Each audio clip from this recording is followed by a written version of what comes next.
जैसा कि पिछले वीडियो से हम ये जान चुके हैं कि आज के करीब 6 करोड़ 60 लाख साल पहले करीब 10 से 15 किलोमीटर के डायमीटर वाले एक चट्टान ने डायनासोर समेत 75 से 80% जीवों को पूरी तरह खत्म कर दिया था। लेकिन क्या हो कि हम आपसे कहें कि उस विशालकाय चट्टान को पृथ्वी की तरफ ढकेलने में दरअसल एक स्टार जिम्मेदार था। जी हाँ, ये हाइपोथेसिस हमें लाती है हमारे सन के एक खोए हुए साथी पर। तो आइए जानते हैं कि कैसे ये स्टार समय समय पर अर्थ पर सरवाइव करते हुए लाइफ को लगभग पूरी तरह से डिस्ट्रॉय करता रहता है। सन हमारे सोलर सिस्टम का सेंटर स्टार है। इस सोलर सिस्टम में सभी प्लैनेट समेत सभी एस्टेरॉयड, कॉमेट्स, डस्ट और दूसरे ऑब्जेक्ट इसके चारों ओर घूम रहे हैं।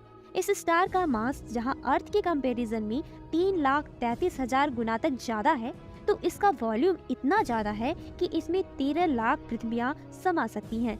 एक स्टार वाला हमारा स्टेबल सोलर सिस्टम एक परिकल्पना के अनुसार कभी बाइनरी सिस्टम का हिस्सा हुआ करता था। अगर आपको नहीं मालूम कि बाइनरी स्टार सिस्टम क्या होता है, तो हम आपको बता दें कि बाइनरी स्टार सिस्टम एक दूसरे का चक्कर लगाते हैं और एक साथ ही गैलेक्सी का रिवॉल्यूशन भी करते हैं, यानी कि गैलेक्सी की परिक्रमा भी साथ साथ करते हैं। ये परिकल्पना तब एग्जिस्टेंस में आई जब साल 1984 में इन दो पैलेंटियोलॉजिस्ट ने एक रिसर्च पेपर को पब्लिश किया था, जिसमें दावा किया गया था कि उन्होंने टाइम सीरीज एनालिसिस के अलग अलग रूपों का उपयोग करते हुए पिछले 25 करोड़ सालों में एक्सटेंशन रेट की दरों में एक स्टैटिस्टिकल पीरियोडिसिटी की पहचान किया था, जिस दौरान उन्होंने अर्थ के पिछले 25 करोड़ सालों में 12 एक्सटेंशन इवेंट की पहचान की थी। इस इवेंट के बीच में पाया गया कि जो एवरेज टाइम इंटरवल आ रहा था वो करीब 2 करोड़ से 2 करोड़ 60 लाख साल का था। 25 करोड़ साल के इस टाइम पीरियड में 2 एक्सटेंशन इवेंट देखने को मिलते हैं, जिसमें से एक था क्रिटेशियस पैलेजीन। ये 5 हुए सबसे बड़े सामूहिक विनाश में आखिरी महाविनाश था, जिस दौरान एक एस्टेरॉयड इम्पैक्ट ने एक झटके में डायनासोर समेत 75 से 80% लाइफ को पूरी तरह से डिस्ट्रॉय कर दिया। वहीं दूसरा सबसे बड़ा एक्सटेंशन इवेंट था इयोसीन ओलिगोसीन एक्सटेंशन इवेंट। ये आज के करीब 3 से 3.5 करोड़ साल पहले हुआ था।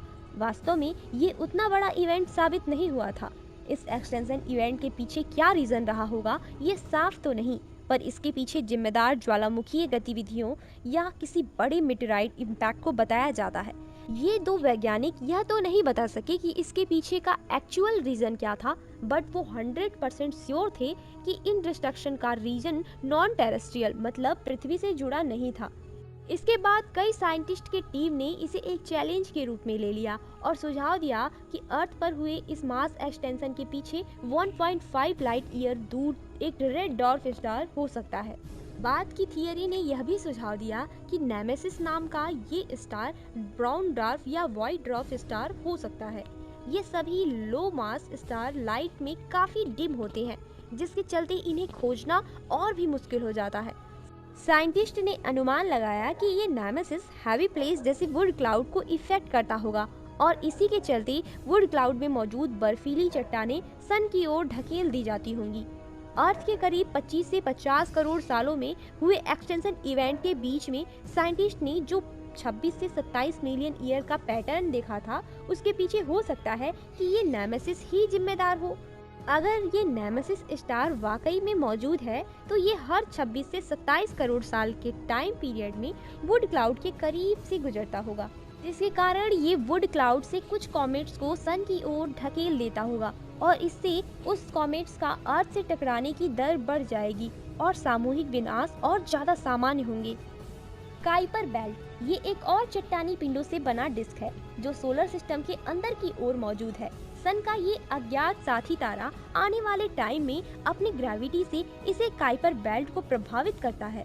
साइंटिस्ट का ऐसा कहना इसलिए है क्योंकि उन्होंने दूसरे तारामंडल में ऐसे सबूत देखे हैं।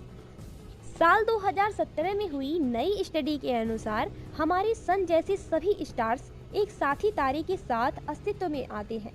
नेमेसिस के केस में अगर एस्ट्रोफिजिसिस्ट की माने तो अगर वास्तव में ये कभी मौजूद था भी तो दूर इतिहास के शुरुआती दिनों में ही ये सन से दूर हो गया था।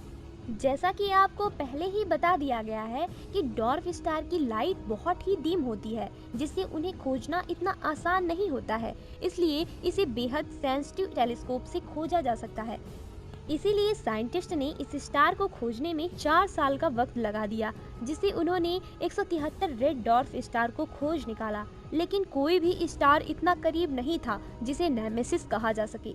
इतने साल से की जा रही रिसर्च से भी जब कुछ हाथ नहीं आया, तो कई साइंटिस्ट ने निष्कर्ष निकाला कि सन हमेशा से ही अकेला ही रहा है। अगर वास्तव में ऐसा कोई स्टार मौजूद होता, तो इस सेंसिटिव इनफाइनाइट टेलीस्कोप ने इसका पता कब का लगा लिया होता। लेकिन इस सोलर सिस्टम के दूर गहराइयों में कुछ बहुत मैसिव जरूर होगा, जो दूरी पर मिले ट्रांस नेपच्यूनियन ऑब्जेक्ट में गड़बड़ी उत्पन्न कर रहा है। ये सब जानने के बाद आपको क्या लगता है कि नेमेसिस जैसा कुछ भी मौजूद था, या फिर इसके पीछे कुछ और रीजन हो सकता है?